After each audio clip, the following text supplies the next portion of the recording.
Insurance isn't one size fits all. That's why drivers have enjoyed Progressive's Name Your Price tool for years now. With the Name Your Price tool, you tell them what you want to pay, and they'll show you options that fit your budget. So whether you're picking out your first policy or just looking for something that works better for you and your family, they make it easy to see your options. Visit Progressive.com. Find a rate that works for you with the Name Your Price tool. Progressive Casualty Insurance Company and Affiliates. Price and coverage match limited by state law.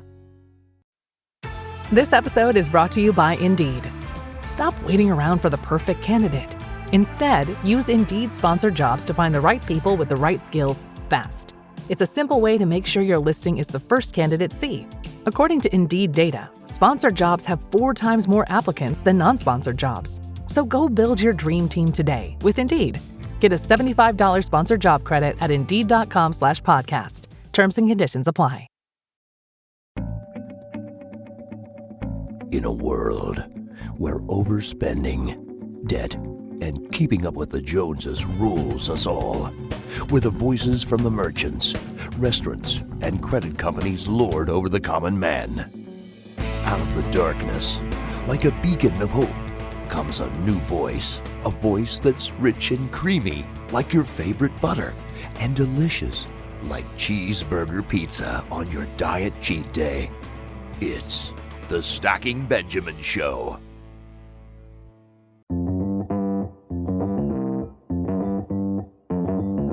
Live from Joe's mom's basement, it's The Stacking Benjamin Show.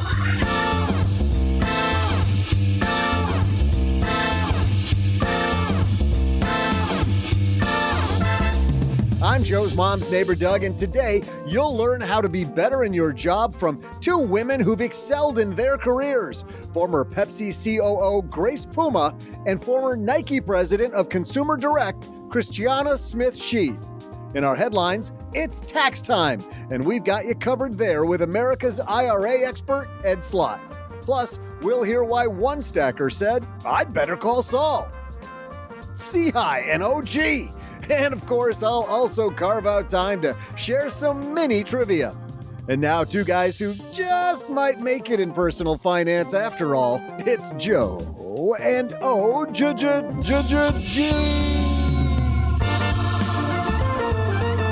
Hey there, stackers, and man, what an action-packed day. I mean, Doug, when you said Grace Puma and Christiana Smith Shi, I mean, former COO of Pepsi, former president, Consumer Direct at Nike, and then Ed Slott. It's like, but wait, there's more.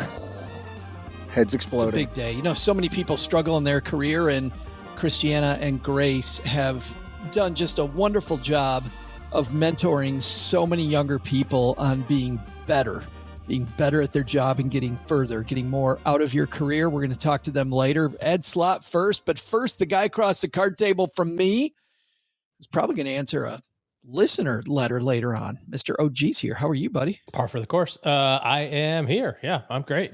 Present and accounted for. Present and accounted for, sir. I'm breathing and I'm here when you told me to be here. I mean, what more do you want from me? That's the enthusiastic. I was punctual. I'm not drunk. I mean, like, what else? What kind of rules we got around this place? I got one hand tied behind my back.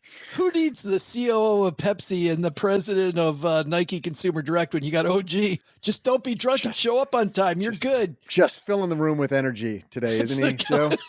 You didn't see me wave? I waved enthusiastically. I was like this. I did like the Forrest Gump wave. Dell PCs with Intel Inside are built for the moments you plan and the ones you don't. They're for those all-night study sessions, the moment you're working from a cafe and realize every outlet's taken, the times you're deep in your flow and can't be interrupted by an auto update.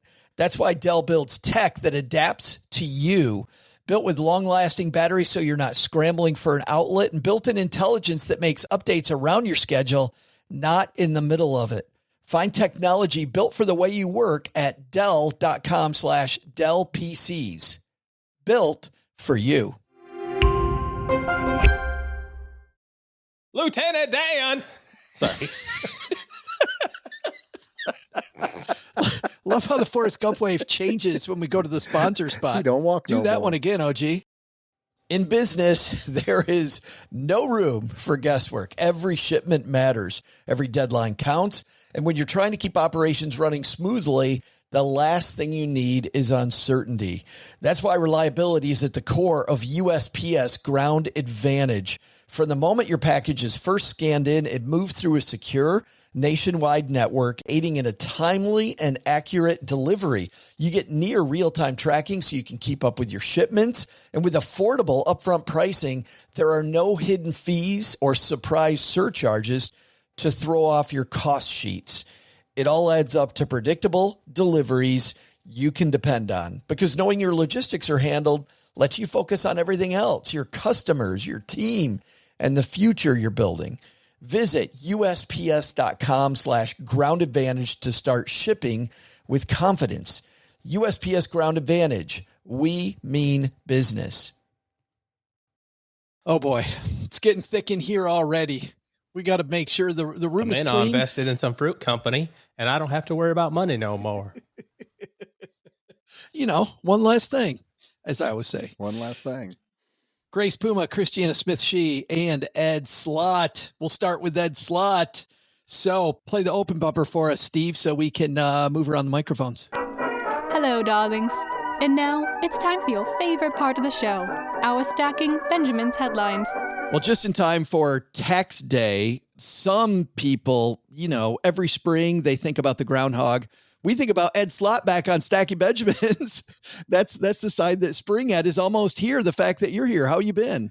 Good. And I do all these interviews at tax time, and everybody asks the same question. So I'm going to ask the question and answer it, and then we can move on. All Everybody's doing their taxes on every TV show, and this has been going on for 20, 30 years. So let's just get this off the table. People say, Ed, it's tax time, just like you did. Say, very predictable. What can people do to save on their taxes they're filling out now? Here's the answer. Nothing. Nothing, unless you had a time machine. That already happened. What you should be doing is looking ahead. Yeah, you'll look at your taxes, and then you'll do the same thing you did last year. Oh, if I only did this. Oh, if I could have done this whole woulda, coulda, shoulda. That's in the books. So when people ask, what can I do now? There's very few things. Maybe an IRA contribution, a deduction, or something like that. But that's it, really. So let's move off of that and do some big picture planning where you can save taxes for the rest of your life. And not even little taxes, Ed. We're talking big money. Yeah, big money. Taxes on millions of dollars some people have in their IRAs and 401k, or hundreds of thousands. There's a lot of people with the stock run-up that have looked at their IRAs and 401k, say, wow, look at all this money. This is great. Yeah, it's also great for Uncle Sam, too. Let me remind people that not all of that money is yours. I say in every consumer seminar, your IRA is an IOU to the IRS. It's not all your money. You don't even know what part of it is your money. You'll be lucky if half of it is. At least with a joint account, like with your husband or wife, it's half and half. You have a joint account with Uncle Sam, who's not even your real uncle, by the way. You have a joint account with Uncle Sam, and his half might be 60 or 70% by the time you reach in for yours. So the big picture is to get that balance down, not build it up. Stop contributing to IRAs and 401ks. It's really just a loan. Yes, you get a deduction, but it's really just a loan you're taking from the government that will have to be repaid at some time in the future when tax rates might be much higher. So the big message is take advantage of today's low tax rates. People have RMDs. Don't wait for RMDs, required minimum distributions. Get some money out now. Do Roth conversions. So at tax time, when you do all these things in 1 year or in several years, and there's going to be that time at tax time when I'm on the show and people be listening and say, well, I don't even have any taxes on my retirement account. Bam! Yeah. Well, 50 things to unpack there. First, the fact that Uncle Sam's not my real uncle might startle some people. Might need some therapy there, Ed. We don't need ancestry DNA to know that. But it's funny because I quote you all the time. I'm like, when we've had Ed Slott on the show and he talks about the fact that this traditional IRA, this traditional 401k is a joint account with the government. And people always look at me the same way they look at you when you say that, which is as this grows later on, you got to pay the tax. And when you pay the tax, part of that growth is going to Uncle Sam. When you say this incendiary phrase, stop contributing to IRAs and 401ks, you're not saying don't save for retirement. No. And you're also not saying don't use tax advantaged accounts. Just be a little bit more strategic. What are you really saying there? Yeah, Roth IRAs, especially young people. If you have hopefully some young listeners that have opportunities that we didn't have to start from ground zero from their first day, young people should only be doing Roth 401ks at work and Roth IRAs on their own. Why start building a taxable account? We didn't have that opportunity. The only way we can get it to tax-free is to pay the tax now, but still rates are very low. Plus, you have inflation. Everybody complains about inflation because it means things cost more. But when it comes to taxes, inflation is great, like Frosted Flakes. It's great. Why? Because the rates don't change, but the brackets expand each year and more money can come out at these historic levels, 22%, 24%, getting hundreds of thousands out. I'm worried. I'm worried about that four-letter word, which nobody wants to talk about, math. I'm worried about the math, the debt and deficit levels. At some point, maybe I'm wrong. Maybe Congress will just keep kicking the can down the road. But at some point, tax rates are going to have to go up. And who's going to be caught in the soup when the music stops? It's going to be the people that did nothing, that have these large IRAs and 401ks. It's just a tax time bomb, I call it, waiting to happen.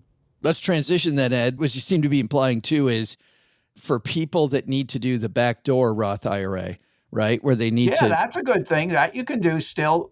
Yeah. Yeah. Well, if we think tax rates are going up, we need to do that now too. Yeah, that's good, but it's not the big money. The big money is in the big wholesale conversions, and nobody likes to do that because nobody wants to pay the tax. But what people are missing, that they're short-term thinking. They're short-sighted. That tax is going to be paid, not if, but when. And the classic foundational principle of all good tax planning, so you could save the most, is to always, and it's so simple and people miss the boat because they're short-sighted, always pay taxes at the lowest rates.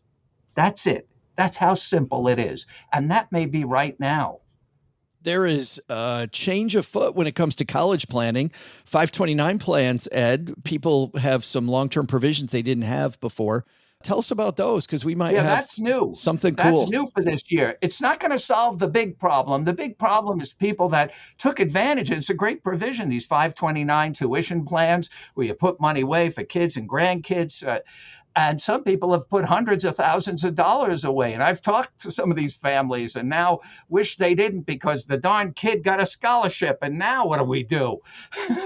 And they have all this money, or they went into business or something. Remember, people make these plans when that kid is born. They don't know. And it sounds good. Every new parent, look, I'm a new grandparent. My daughter's, we got to do that right away. Yeah, because we know the kid's going to be in college. What do we know?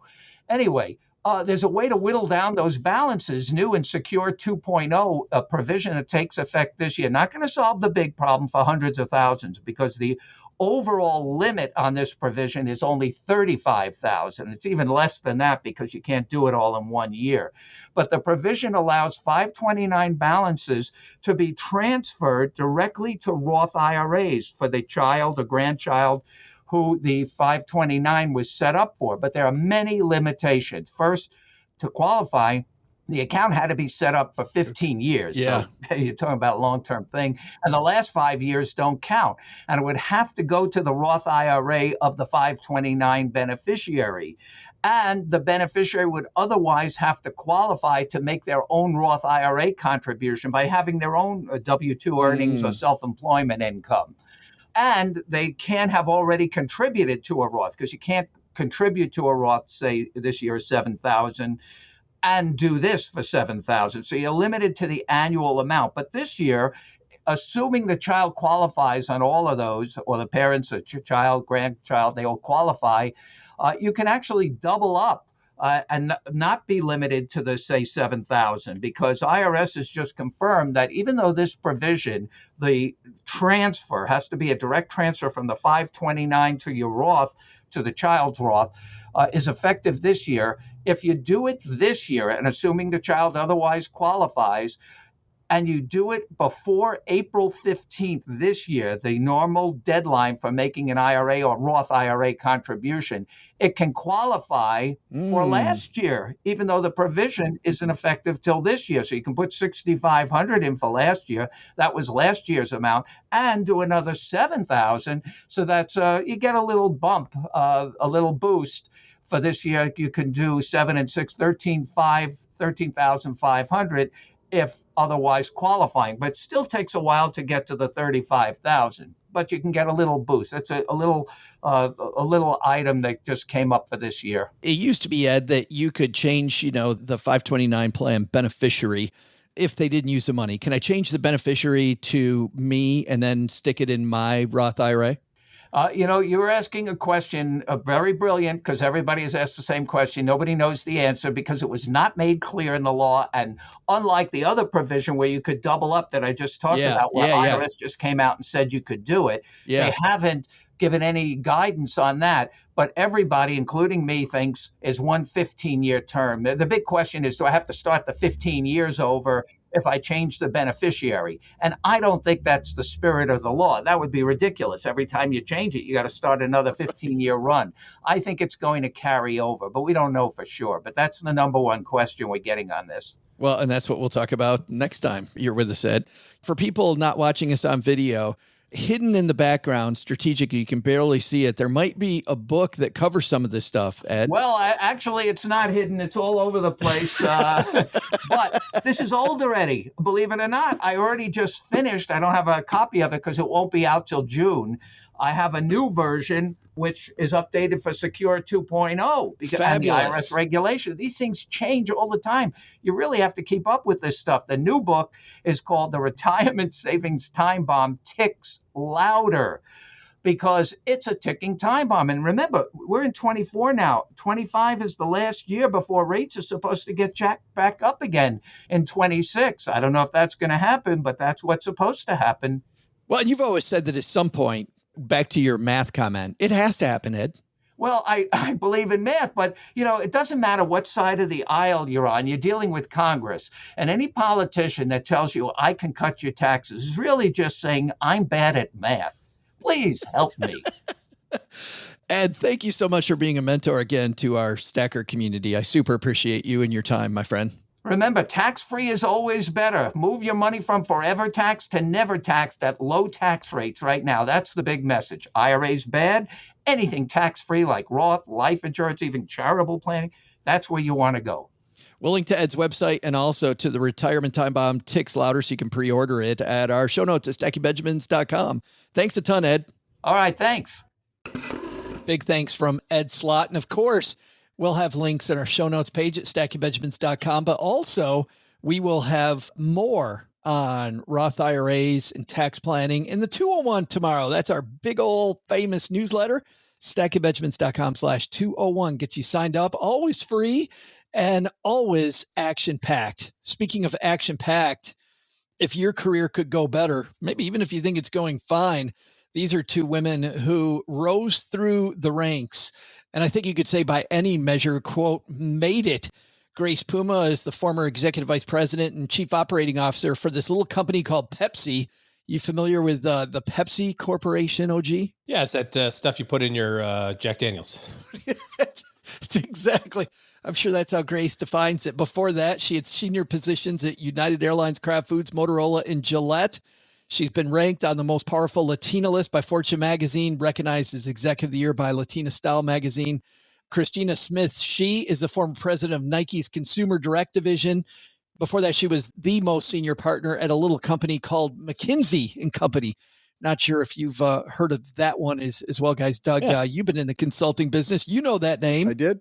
I know McKinsey. They are top shelf, man. When they're in your corporate offices, one of two things is going to happen. Major improvement to your business.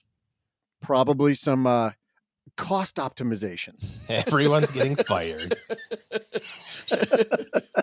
Doug is familiar with the phrases cost optimization and meet me at HR. Yes. Bring a box. Pretty sure that McKinsey has a trademark on right sizing. Specifically right sizing Doug.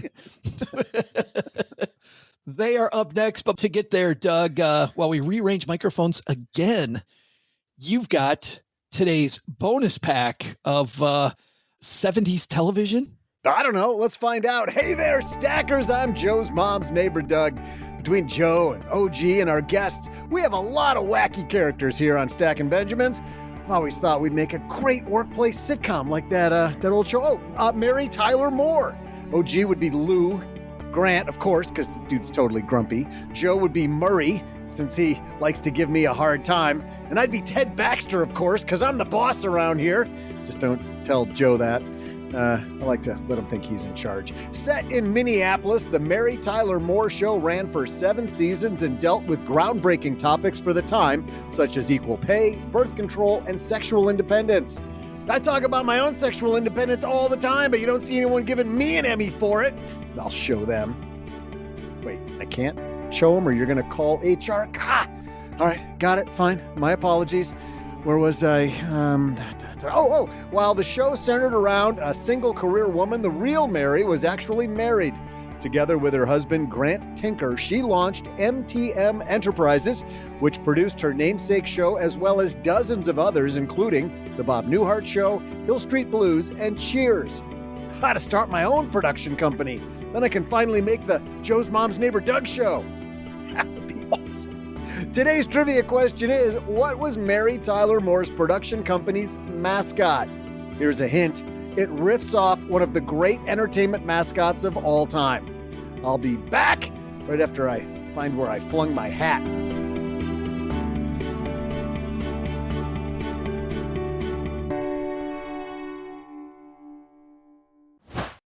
You're listening to this podcast, so I know you've got a curious mind. Here's a helpful fact you may not know yet. Drivers who switch and save with Progressive save over $900 on average. Pop over to Progressive.com, answer some questions, and you'll get a quick quote with discounts that are easy to come by. In fact, 99% of their auto customers earn at least one discount. Visit Progressive.com and see if you can enjoy a little cash back. Progressive Casualty Insurance Company and Affiliates. National average 12-month savings of $946 by new customers surveyed who saved with Progressive between June 2024 and May 2025. Potential savings will vary. You didn't start a business just to keep the lights on. You're here to sell more today than yesterday. You're here to win. Lucky for you, Shopify built the best converting checkout on the planet. Like the just one tapping, ridiculously fast acting, sky-high sales stacking, champion of checkouts. That's the good stuff right there. So if your business is in it to win it, win with Shopify. Start your free trial today at shopify.com/win. Did you know Fast Growing Trees is America's largest and most trusted online nursery with thousands of trees and plants and over 2 million happy customers? Whether you're planting fruit trees, adding privacy, brightening things up with flowers, or bringing in houseplants, Fast Growing Trees has it all. Even better, they can help you find options that are right for your climate, your space, and lifestyle. Click Order Grow. Every plant arrives healthy with the Alive and Thrive guarantee straight to your door. So if you're ready to get planting, this is the moment. Right now, they have great deals on spring planting essentials, up to half off on select plants. And listeners to our show get 20% off their first purchase when using the code WWO at checkout. That's an additional 20% off. Better plants and better growing at fastgrowingtrees.com using the code WWO at checkout. Fastgrowingtrees.com, code WWO. Now's the perfect time to plant. Let's grow together. Use WWO to save today. Offer is valid for a limited time. Terms and conditions apply. Go to growingfasttrees.com for details.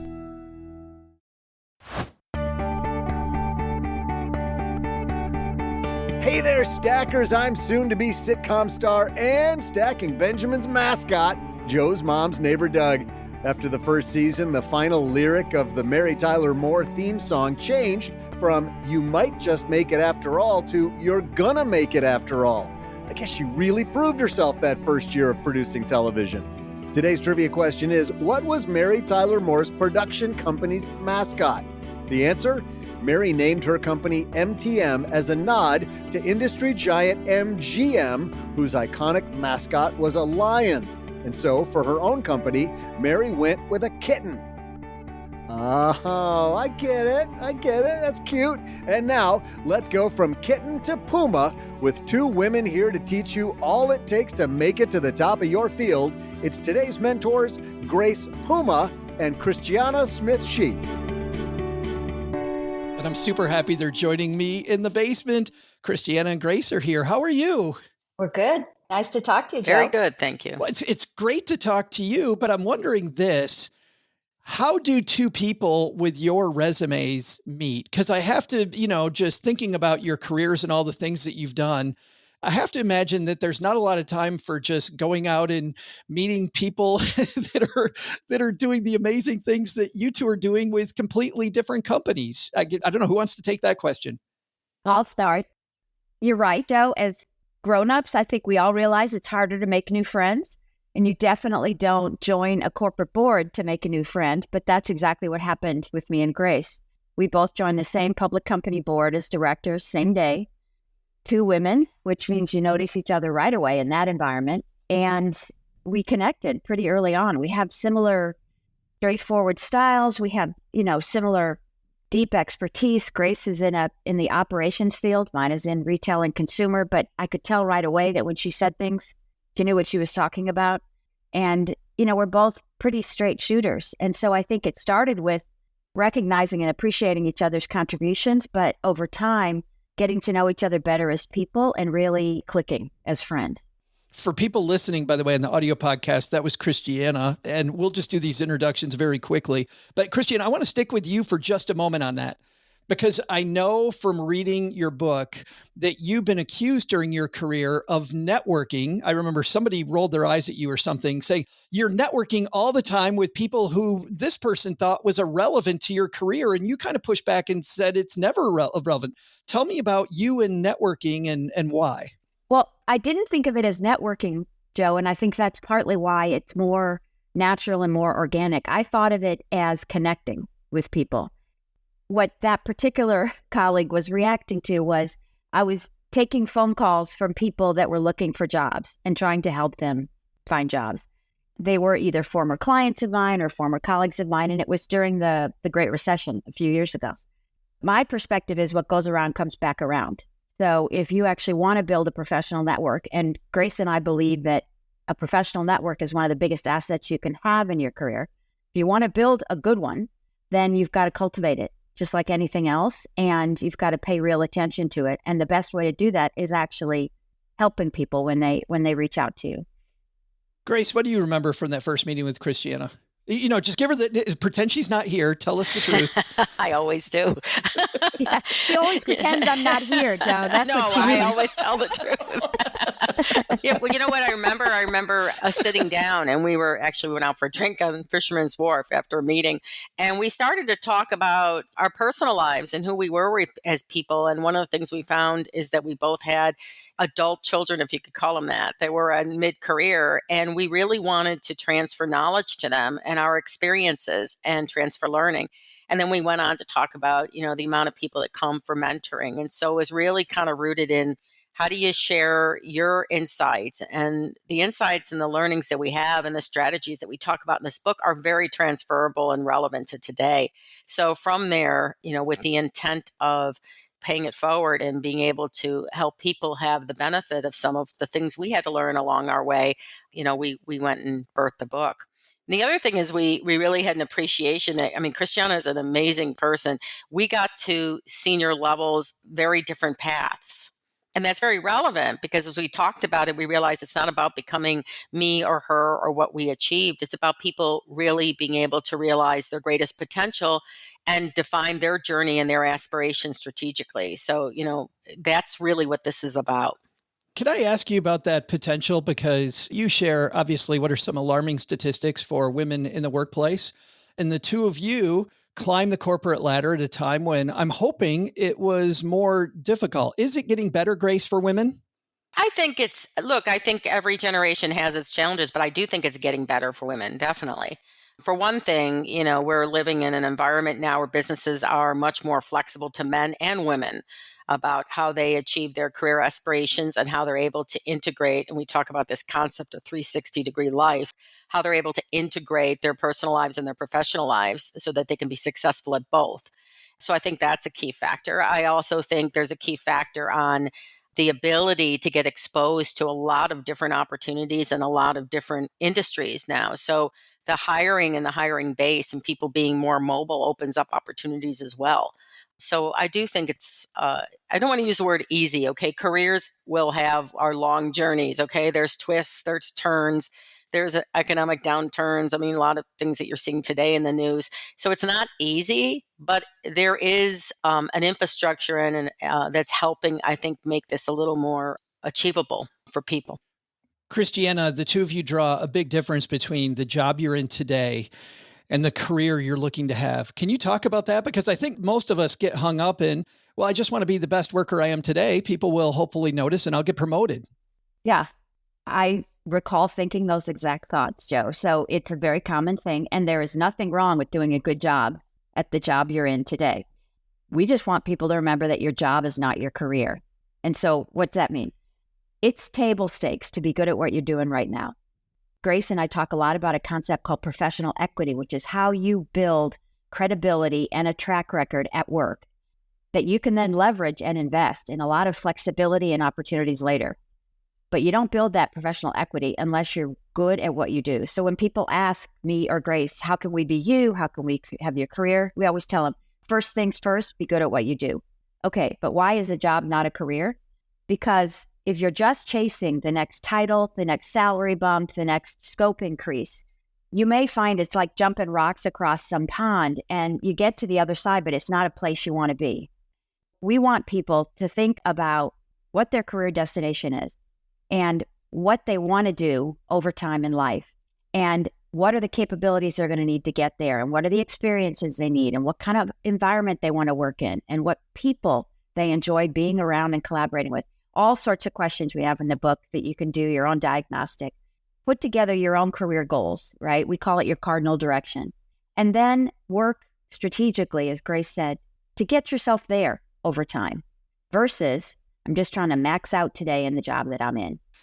You know, it's interesting because when you think about a career forward mindset and the description of really defining your cardinal direction and your strategic path, there's a ton of practical benefits to it. Okay. In addition to having a big career, you actually start to realize that you're driving your career. Okay. You're not dependent on a particular company or a particular job for your career growth. You're determining how you're cultivating your skill sets, how you're growing, how you're building next gen capabilities, and what jobs you take to help progress you to your aspirations. So the whole risk profile in your job of being, laid off or the fear of being laid off kind of goes away because you realize that you're going to be building marketability and you're going to be able to make choices in your companies and outside your companies. And that's a very empowering place to be through your career journey. Is that what I'm looking for when I'm 30 years old, Grace? Because I hear you and Christiana talk and I think, when I was 30, my career was in such a fog, right? I mean, I'm with American Express. I have no idea really where I want to go. And when I hear this idea of having kind of this North Star, I just look back at me at that age and I go, I just didn't know what I was looking for. I mean, it's as simple as I want to run a company. But then again, I had twins. I had young twins at the time. I also wanted to spend time at home with them. You're speaking to a lot of people who were like the two of you, mothers and having a family. Grace, what does that North Star kind of look like if I'm 30 years old? So it's a very good question. I mean, first of all, when you first get out of school and your first few jobs, you're learning what you like. You're learning what are the best environments for you, and that shapes a piece of it. But to your point about being 30 years old, I do think you may not know exactly. I mean, we didn't wake up and say, hey, I wanted to be the chief operating officer of a $100 billion company. What we did, though, is by the time I was 30, is start to realize that there were certain capabilities that, were starting to differentiate my ability to contribute, like leading transformations. I love transformations. There were certain types of work that gave me energy that I actually really felt were intellectually interesting. And that time I was in global procurement. So when you start to think about the type of work that you like to do and the type of ways you can contribute and grow, you start at 30 to shape what is it I want to be doing? And then you start to look for the right opportunities to cultivate environments and work like that. So it may not be, I want this particular job, but it starts to build the tracks towards what you want to aspire to. Let's go even younger than that. My 30-year-old example earlier, Christiana, you made some big moves in high school. I mean, if we're talking to our youngest stackers, like just this idea, your parents want you to go to an affordable school. A lot of people, in finance especially, we talk about you can get it here. you decided that Stanford was the place for you. Can you talk about your education decision, and for our stackers that are maybe just starting out, how that can impact positively or negatively their journey? I think education was one of my unlocks, Joe, to my career journey, because I was the middle child in a big family. We never had enough money to go around. I watched my mom, who had gotten married at age 20, go back to school after all of us were in school and go all the way through and get her PhD. And doing it at night and doing it on weekends and taking years and years and years to write her dissertation. We used to laugh about it. Like, can you even find where it is when you need to work on it again?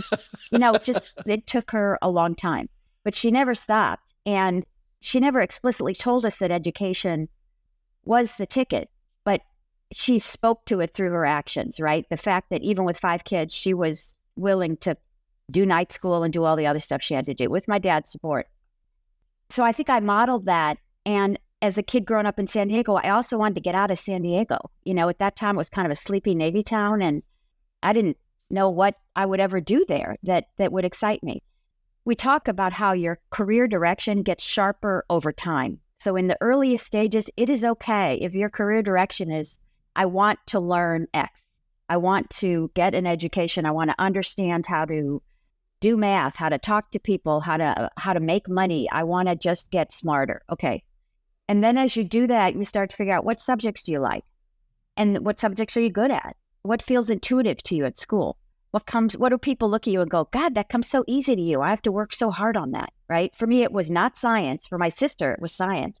And it was very clear to me we were different, because I took chemistry in summer school just because I had to take it and I couldn't wait to get over it, right? And she was, biochem, blah, blah, right? That's what you do in school. Then you get out of school and we say, okay, get a job. That's how you figure out your cardinal direction at age 25, is you get a job. And as Grace said, you figure out from the jobs that you're doing one after another, where do you fit in? What do you like? Where do you hate getting out of bed every morning? Where are you jumping out of bed every morning? And if your job doesn't fit you at that age, switch. It's okay, because you learned what a bad fit is. 30, though, as you picked a number, 30, you kind of drop the flag-ish around then, because you're usually committing to other things in your life right around then. You start to actually ask yourself hard questions. What am I good at? What do I want to be known for? What do I want to do in terms of impact? Do I like leading people? Do I want to be an individual contributor? You actually have enough of a runway behind you to answer some key questions. And we would just argue that process of asking yourself those questions can go on your entire life. And it's okay if things move and change a little bit in terms of the direction as you go. I love this idea, and it kind of is shades of who the management guru in the 1990s. I think he still publishes from time to time. Tom Peters.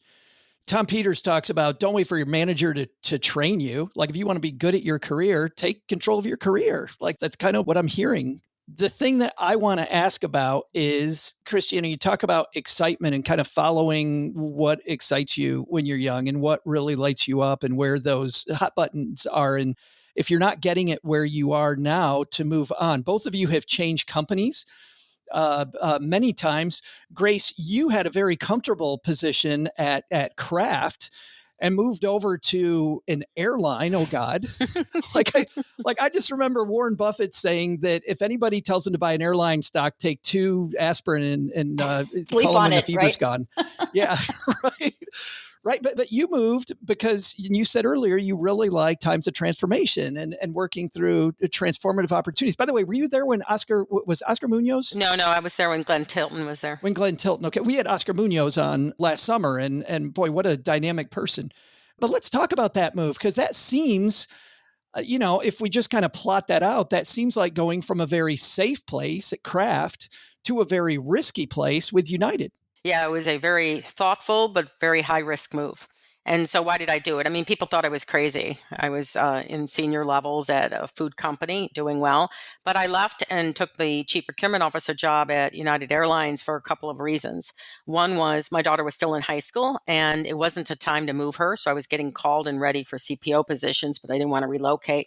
But the real reason is, Glenn Tilton was running the airline. He was an oil executive, and his intent was not to run the airline like an airline, but to truly transform it. And he brought in a lot of different leadership that had different types of expertise from different industries to be able to bolster what they already had and transform the airline and ultimately sell it off. So it was always intended to be a 3-year gig, so to speak.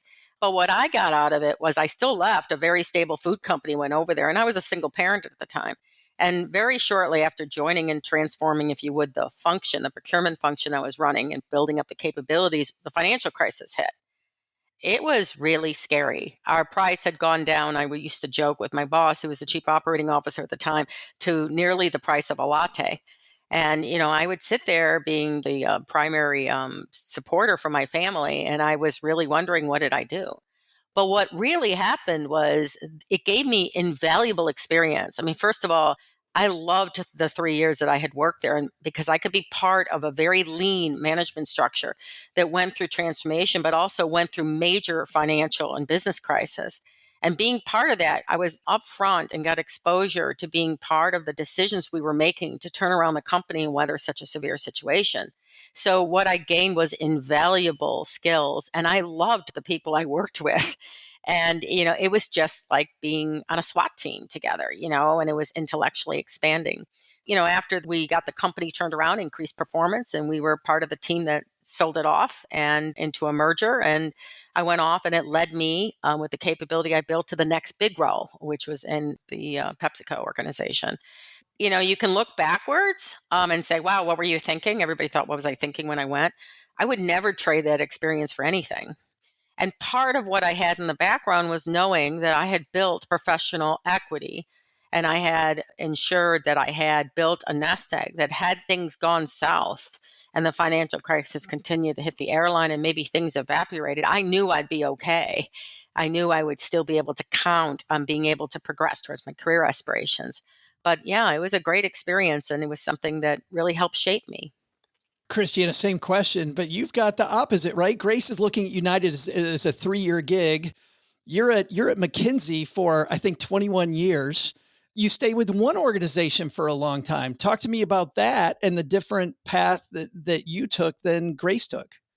So this is what Grace meant when she said we discovered we both had very different careers, but very similar beliefs about what it takes to build a good career. In management consulting, because your teams change every time, it's project-driven work, right? For anyone who doesn't know, you're working with clients on particular issues for a defined period of time, and then you move on to the next project. I have kind of what I call a high rev. Like if I'm at a red light and I'm a car, you can imagine that I'm the one like revving the engine at the red light. And so that high turnover of new projects, new clients, new challenges for me was a constant process of reinvention. And then at the same time, it's a career path where you move pretty quickly to either succeed or to leave. So your typical path to partnership is about 6 years.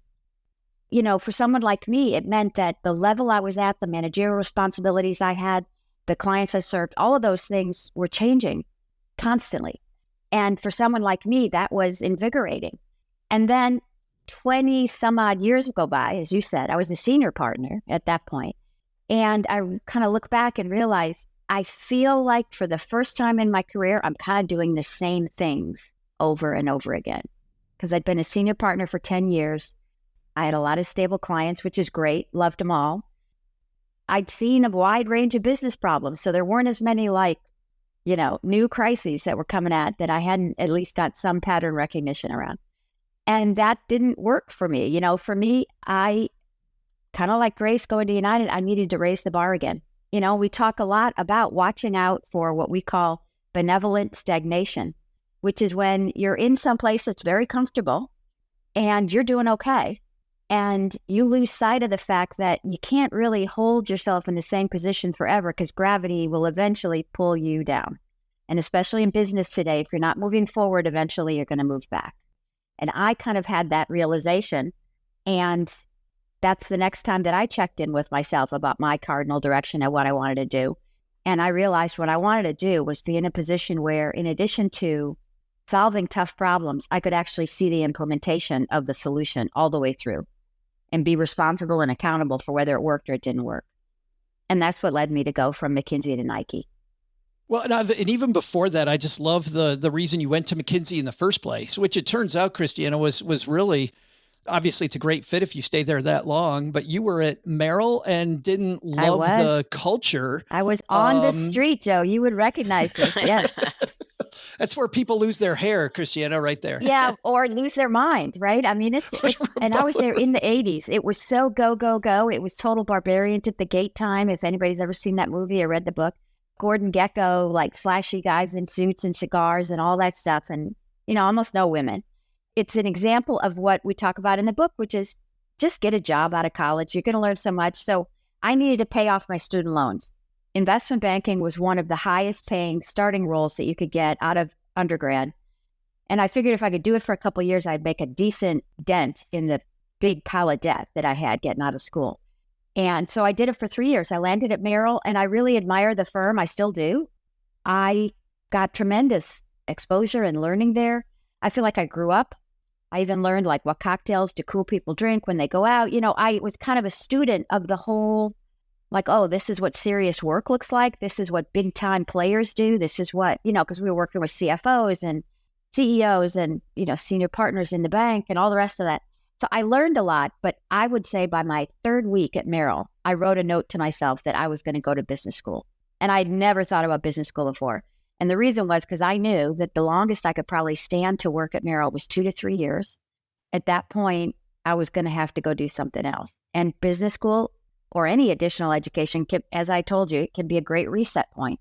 And so particularly knowing I wanted a business career, that was the right choice for me. And so I laid tracks for the next 2.5 years from Merrill to business school in terms of who am I going to get to know, who's going to write my recommendations, like thinking ahead so that I didn't get to applying to business school and have nothing to put on the application. I want to go back to this idea of benevolent stagnation because, you started to feel it at McKinsey after a long time there, which is great. If you can go 20 plus years in an organization and not feel that, like how wonderful is that? I remember, by the way, Christiana, and there was a warning in your book, like the thing to watch out for is not just that you're stagnating, but the people around you are letting you stagnate. I remember we had this, whenever we had a really tough question, we would go to him because he knew everything. And then we realized that a lot of our paychecks were way higher than his was. And we were growth stocks, to use a term that you use in your book. And he was not. He was the guy we went to because we were very happy to have him stagnate and help our careers, which isn't good. But on the other side, Grace, you talked earlier about equity and building equity. And you guys talk about these equity players and knowing who the equity players are and you building equity in your career. Can you kind of define that for us? Because a lot of our stackers' ears perk up whenever they hear the word equity. Yeah, sure. Well, it does resonate in the concept of looking at yourself as a growth stock, and that's how you build equity. So when you think about it, when we say growth stock, pick any company you want, Apple back in the day. The growth stocks that are basically known to deliver exponential value over their competition for longer periods of time. When you double click beyond that, it's really around investing in the next level of capability and having the foresight for that. So take that concept and apply it to yourself. People who have a career forward mindset and manage their careers with as a growth stock, they're going to be investing, and other people like companies are going to invest in you to be able to grow their capabilities. And it's going to be way beyond what you do today. So professional equity is really one of the outcomes of that because you're ahead of the curve. You're not just looking at your performance review for today and that my boss loves me and that I'm doing good work. You're thinking about how I'm constantly ahead of the curve, trying to build next gen capabilities and contribution. From that comes professional equity. And when you have professional equity, it gives you tremendous benefit. For one thing, it's going to open up all kinds of opportunities to you. When you raise your hand and say, gee, I'd like to go lead this particular project that might be outside your scope, or I know the company's moving into AI, can I get exposure to that capability building? The answer is going to likely be yes. If you ever find yourself in a difficult situation or a change situation, you're likely to be able to have opportunities. So professional equity is really important, and it's rooted in a continual state of insatiable appetite to grow and to develop. And it's critical today. I love this idea. Well, Joe, can I give you an example? Oh, please do. Just to make it real. Grace and I said we wrote this book in part because we were advising our 30-something-year-old kids all the time. So my daughter-in-law, who is in her early 30s, has a baby, my first grandchild. She's 10 months old. She works in technology, and it's mostly a work from home, like a lot of tech companies. It's very flexible. But a couple weeks ago, she got invited to go to an offsite that was going to require a 3-day trip. Her first instinct was to turn it down because she's still nursing, to be gone for 3 days, the logistics, blah, blah, blah. She also knew if she went, she'd get a chance to meet senior management in person, which nowadays in the virtual world doesn't happen often, and there'd be a lot of good connections and a lot of learning that she would get, right? So she took it on herself to investigate some alternatives for how she could keep nursing, not waste the milk. I won't go into all the details, but any nursing mom knows all the calculations you're trying to make during that 3 days is a long time. She proposed to her boss that she sign up with a new subscription service that is actually aimed exactly at this, that helps women freeze and ship things home. I won't go into details, but it's the coolest thing. It's absolutely designed for. Yeah, really, really cool. Don't ask me the name, but it blew my mind. But she did the research to find this solution. And she had the nerve to present it instead of saying, which would be a lot of our first instinct, right? Well, I can't change the situation. It's either black or white. I either go or I don't go. She said, okay, I'm going to come up with an alternative. And then because she knows that she has built credibility with leadership, because she is good and they actually want her there, which is why they invited her, she had the confidence to present this alternative. And she said, I very much want to go. I think I contribute a lot. I think I'll learn a lot. I need the company to support me by covering this cost because it's not cheap. This particular service, as an example, as you can imagine, is not cheap. And they said, okay. And she went.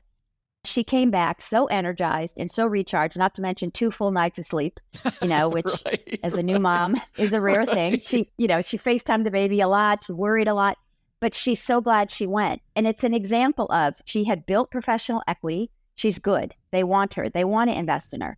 She took initiative to figure out solutions versus accepting a go, no go kind of framework. And then she had the confidence to present those solutions and ask for what she needed. And that's what we're talking about. If you build that equity, you can then invest it, quote unquote, by asking for the flexibility in these different situations. Well, and what I love is that I know there's a bunch of our stackers that don't think that they have the skills yet. And yet you present many things that you learned in the book and how to teach them, like how to begin. I remember there's a woman in the book who is having trouble getting her point across in a room full of type A people.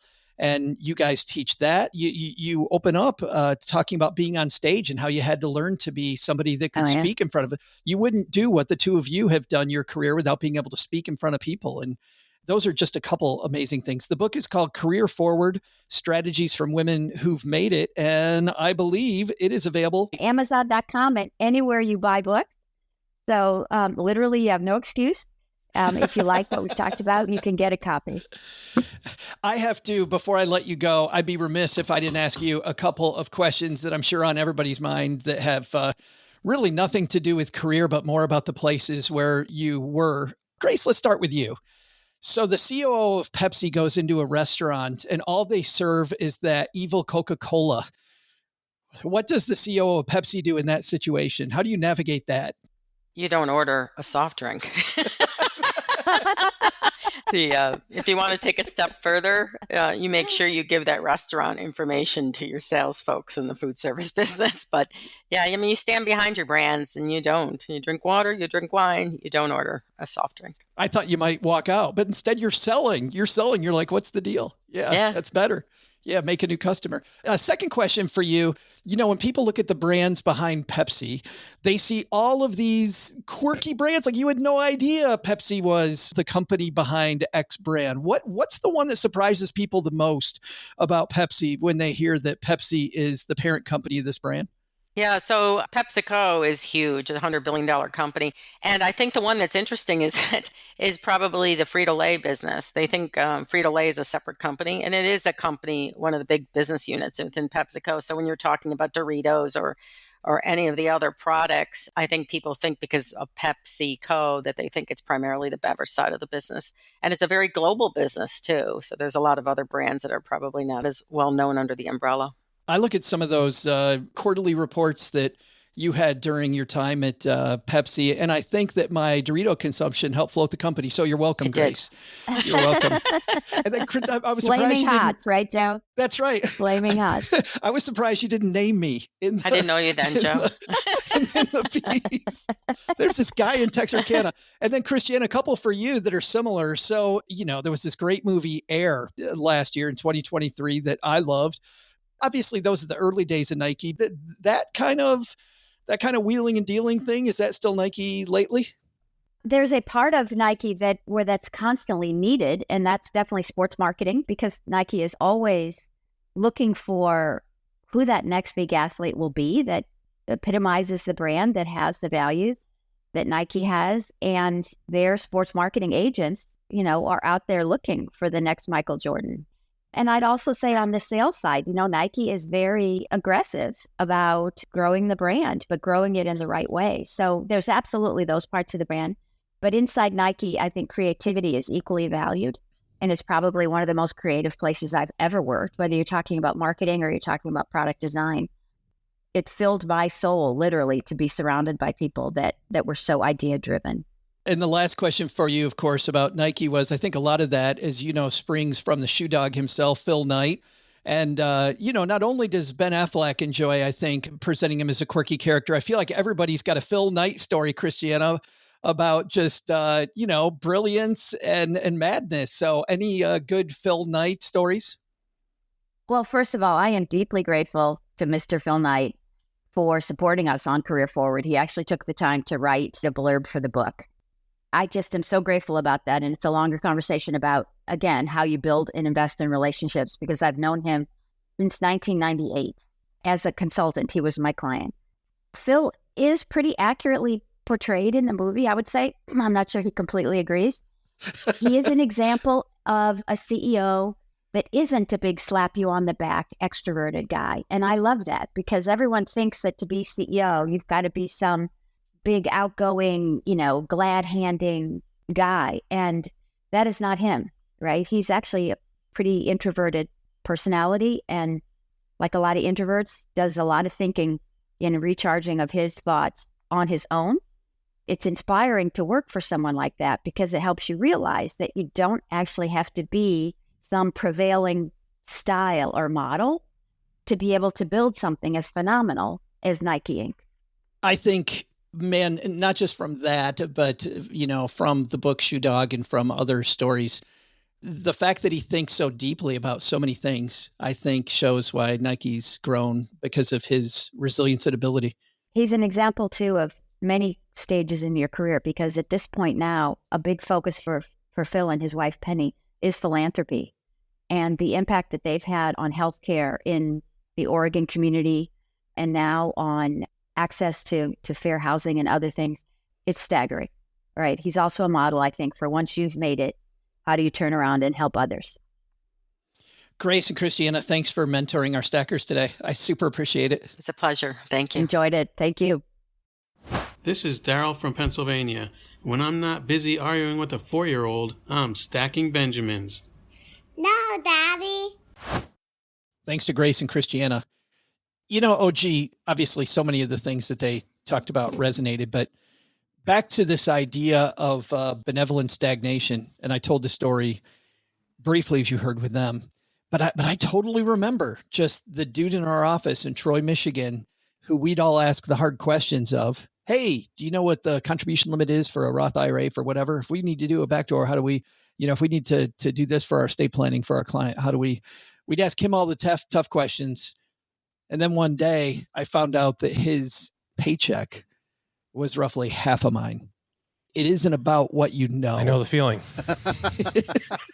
Took the words out of my mouth, OG. This is really hitting home. It isn't. Go on. Tell me more. Tell me more how you feel badly about that. It isn't about what you know, but I think they hit it right. I mean, how many people do you know that, or how many times have you realized you need to make a change because of this? I'm just kind of stagnating. I'm just kind of sitting there in my career. Like, what am I doing here? I think people who are especially susceptible to that are people earlier in their career who are expecting, I mean, you've really been raised with your parents and then through the whole school system that your achievements will get recognized. Somebody's watching them. Somebody is going to assess them and say, you get an A or you get a D. Some people, not me, or your parents are saying, good job, buddy. But you get into the work world and people are not paying that much attention to you unless you are on either end of the spectrum, unless you are the absolute superstar or you're really not getting your objectives taken care of. But that's the small minority of people. Everybody else in the middle, OG, you've got to promote yourself. You've got to figure out how to not stagnate for lack of self-promotion. It's interesting that you talk about this at the school level, because I was having this discussion with my oldest about football.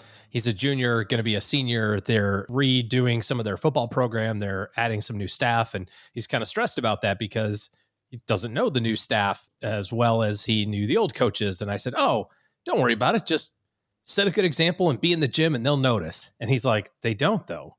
You have to, and he picked it up right away. He's like, you have to be the loud guy to be the one that they go, oh, we should give him playing time. He's like, if you're tied, they're not going to go with the guy who was in the gym the most because they don't know. They don't keep track of that stuff. He says, I need to be the leader. I need to like promote myself, or his words, around how do I step up so that not only am I noticed, but I'm like making sure everybody notices that I want to be noticed, which is kind of what you're talking about, Doug.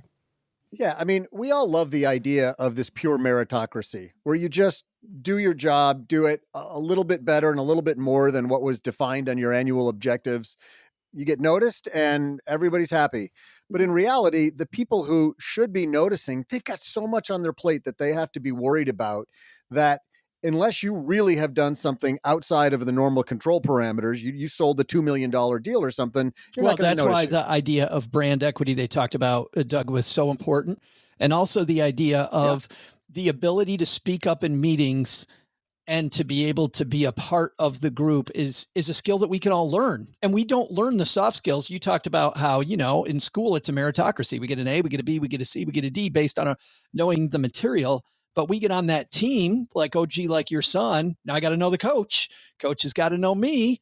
Yep. The working world is much more like that team in so many ways. And the good news, I think, that they bring to the table that I loved is that you can learn those skills. And what always drove me crazy were the people in every organization I've worked with who have been like, I don't need to know those skills. I just need to know the stuff. And you know what? Those are the people that benevolently stagnate. To use their phrase again. Because those people who say, I don't need to know those skills, I'm going to let my work speak for itself, they're often the ones who say, I'm not a kiss ass. Right, yes. That's how it gets characterized because not many people enjoy tooting their own horn. But you've got to find a way to do it that works for you because otherwise you're not going to get heard. It's big stuff. And there's people that'll even hear this interview and go, yeah, I don't think I need that. I think that's not for me. And you just missed out from two phenomenal mentors right there, if that's you. What's that? What's that shining light coming through the window? Oh, somebody said, we better call Saul, C-High, and OG, and like the bat signal all over Gotham, we just got the signal in the basement window. No? It's just headlights, dude. Wasn't that the headlight from Mom's Harley pulling in the driveway? It could have been either or. It could have been, but I'm fairly certain that it was a call for help. If you've got a call, go to stackingbenjamins.com/voicemail and we will help you. But let's see who needs our help today. I think it's Stacker Jared. Hey, Doug, Joe, and OG. Jared here. Second time caller, long time listener. Someone just presented some information to me about Robinhood. Joe, I know you're not a big fan of Robinhood, but it almost sounds too good to be true. So I thought I'd get your take on it. They have a gold membership, which is $5 a month. And if you pay for that, you can transfer your IRAs to Robinhood and get a 3% match for a limited time. After that, I believe it goes to 1%. What's your take on this? Is this too good to be true? Let me know. I'm an XL, working on double XL. I love this guy. Is Jared telling me that he's considering being bought by the evil empire for a couple bucks thrown his way, OG? I mean, why not? Why not? Less money for them to have to evil empire with, right? I don't know. To bid their evil. Yeah, this is very common in the investment world, custodian space. Fidelity offers a very similar deal. Schwab will offer a very similar deal. So pretty common to get some sort of signing bonus, as it were. Transfer over $100,000. We'll give you a $3,000. There's obviously some stipulations with that. You have to keep the money for a period of time. You have to, sometimes it's tied to trading. You move over your 100K, you're going to get this $4,000 bonus or $3,000 bonus, but you have to do, 20 trades in the next 90 days or they recapture it or something along those lines, potentially. The bonus that they give you, generally speaking, is not a contribution to your IRA. So that money gets deposited into a different account and that's going to be taxable interest to you. That's how it's coded on your tax forms. So interest income is ordinary income. So it's not free. You're going to pay some taxes on it. But this is just like, you get the things in the mail from the bank that say, hey, set up your direct deposit and we'll give you $300 or we'll give you $900 if you move over 20K. You can play this game all day long. However, eventually it gets tiresome or you burn through all of the places. But if you're shopping to move somewhere, it doesn't hurt to ask if they have any signing bonuses, as it were, to move your account over, especially if you got some decent money. My feeling has always been, Jared, that you are a product of who you surround yourself with. And to OG's point, if Wells Fargo said, hey, we'll give you a few $100 if you open 18 accounts, you do one application, we'll open 18 accounts for you. Like we all go, are you kidding me? Why would I do business with a company that just did that? That's really what you're asking. It's the same thing. Bank of America, also not my favorite company because of my relationship with them in the 90s and how they were helping me dig my hole faster when I was digging myself into a horrible spot. Handing you shovels? They were handing me bigger and bigger shovels. Would you like a backhoe? And then when I actually needed their help, it was like, oh, what? Huh? What? And somebody told us the other day, of course, that banks want to loan a lot of money to people that don't need it. But anybody that needs any help, whoa, hey, no, not our business model. Well, they did summarily close the Stacking Benjamins bank account a couple of years ago, if you recall. For no reason. For no reason. A letter that just said, we don't want your business. Like, okay. It probably has nothing to do with us talking Bank of America the entire time. But I don't know. The good news is they assured us it wasn't us because legally they can't do that. It had to be a class of people. And the class of people were people that talk Bank of America. Exactly. Yeah. They didn't say what the reason was. They didn't say. I do businesses, Jared, with businesses I respect. I don't care what the come on is. There's always a come on. And you know what? Then I'm stuck there. So do your homework on Robinhood. Man, if you find less than I found about Robinhood and you find that if to you, all those past transgressions mean nothing and that they're going to be good to you where they haven't been good to people in the past, well, then by all means, bring it. Yeah, I don't think Jared's above this. Look, he called us just to get a t-shirt. So he's not above taking whatever they're handing out. It's a good point. That is a very good point. It's like, whatever. He's already got the application filled out. Just waiting to watch my blood pressure pop. 3% because that's 3% less money that they can do evil with. There it is. And then it's move logic. it out the day that you're allowed to. And don't do any trades because they're just going to front run them, making more money on that doesn't make money for you. They're just going to hand off your trades to other organizations and you won't make any money on those either. But not something. Let's all move our money to Robinhood and get their 3%. I look past the bonuses. What was funny was I can tell nobody from Robinhood listens to the show because you guys know we just got a pitch from them this week asking if they could send somebody on the show. The pitch in the subject line, it said defending our honor. No, it didn't. It did not say that. Tell me you don't listen to the show without telling me you don't listen to the show. Oh, we love your show. We'd love to have so-and-so from our organization come on and chat with you guys. Yeah, might not be having. Thanks for the call, Jared. If you've got a question such as that one, which is a lot of fun, we will do what we're going to do for Jared here. We're going to send him an XL, working on XXL for being brave and for calling in. It's a great time, by the way. The spring every year is a great time to call in because we're traveling and we record a little bit further ahead. We can get to your question slightly sooner. stackingbenjamins.com/voicemail. We're traveling, Joe? We Me and Cheryl. Am I going somewhere with you? me and yes, neither of you. Sadly, because I invited OG 6 times before he says he wasn't invited. I invited him over and over and over and over, and he just didn't take it. I don't think I was invited. Yeah. Wow. Wild. Mine got lost in the mail. Mm-hmm. If you're not worried about just whether you should take the Robinhood bonus or not, you're worried that your money's going a different way than your values. Well, then I think you want better help. Head to stackingbenjamins.com/OG because OG and his team are accepting new clients right now. That means that if you go to stackingbenjamins.com/OG, you'll get a link to their calendar that schedules a first meeting. And that's the first step in seeing how they can interface with you to make better decisions in the future. All right, time to wander out on the back porch. And Doug, we got a lot to do in a short amount of time here, man. We do it. You want to continue our discussion about the show reviews that I started last week and then you just summarily cut me off on? Do we want to talk about some great reviews that we had left for us in the basement? How do you want to proceed here, boss man? None of the above. I think we got to go right to the joke off because we've got a brand new joke that, in the next round here that we've got to shine a light on.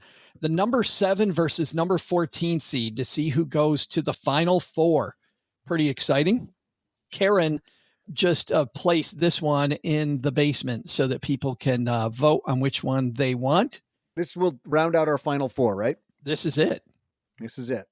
You take 7 because you always get the higher seed. All right. So bring it. Jeff says, what's the difference between taxes and taxidermy? One's cruel and inhumane. The other deals with dead animals. That's a good one. And I like that one. Jeff's headed right up against Seth, who submitted, hear about the constipated mathematician? He worked it out with a pencil. Oh, boy. So, dead animals versus constipation. Which one do you think is funny? Potty humor versus death humor. You can vote on our Facebook page, stackingbenjamins.com/basement gets you right there. Just sign up. We approve you. And then you're in and chatting away with all of us and some fun stuff. We share not just the joke off, but also what everybody's been reading that week, what cool things our Stacker community has been doing. We play some of those on the show. Tons of great posts, people asking each other great questions. And of course, some other dad jokes on top of these. So next week, we begin the final 4. Yeah. Pretty exciting. Doug, so why don't we set the clock for a minute? Oh, God. And we'll spend a minute picking up where we left off. You ready? Yep, I'm ready. Here we go.